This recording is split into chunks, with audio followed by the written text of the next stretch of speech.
Mesdames et messieurs, merci de jeter un coup d'œil dans les rayons bacs de la capitale. DEC jeudi 26 juin 2025, la revue de presse, et c'est parti. Accord de paix entre la RDC et le Rwanda. Donald Trump confirme la signature pour ce vendredi à la une du Code d'information générale, le phare.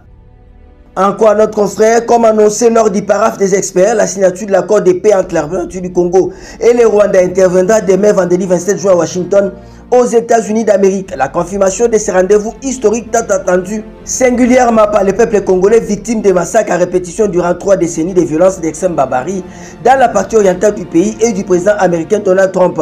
C'est au cours de la conférence de presse qu'il a animée hier mercredi à La Haye, aux Pays-Bas, en marge du sommet d'organisation du traité de l'Atlantique Nord, OTAN, que le président des États-Unis d'Amérique a donné cette précision de la date où il aura lieu la signature de l'accord de paix entre la RDC et le Rwanda en vue de mettre un terme à la violence qui a élu domicile à l'est du pays.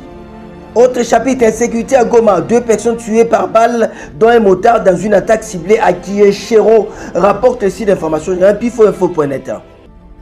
La ville de Goma a été une nouvelle fois endeuillée la soirée de ce mercredi de tueries suite à une attaque armée survenue dans les quartiers de Kieshero, au croisement de l'avenue Irengeti et des enseignants à proximité de la salle polyvalente de Kingama, nous rapporte le site d'information générale pifo-info.net.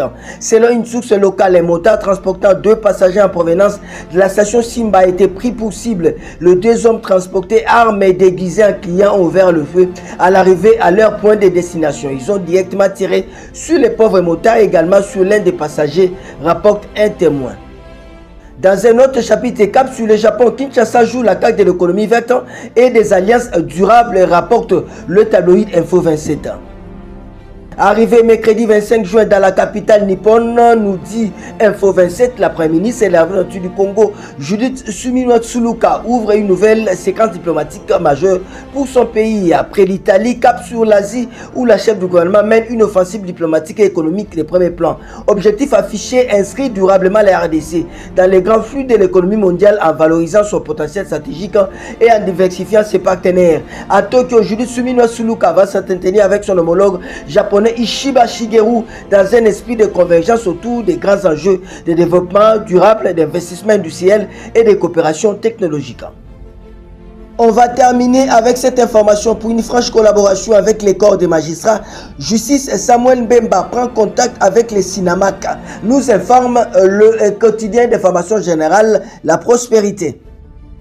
Encore notre consoeur dans une vidéo publiée hier, mercredi 25 juin, sur le compte X du ministère de la Justice, Samuel Mbemba, ministre d'État par intérim de la Justice et garde des Sceaux, a reçu dans son cabinet de travail la délégation du syndicat autonome des magistrats du Congo, Sinamak, en sigle des échanges fructueux en vue d'une franche collaboration entre l'exécutif et le corps des magistrats au fin d'une bonne administration de la justice en République du Congo.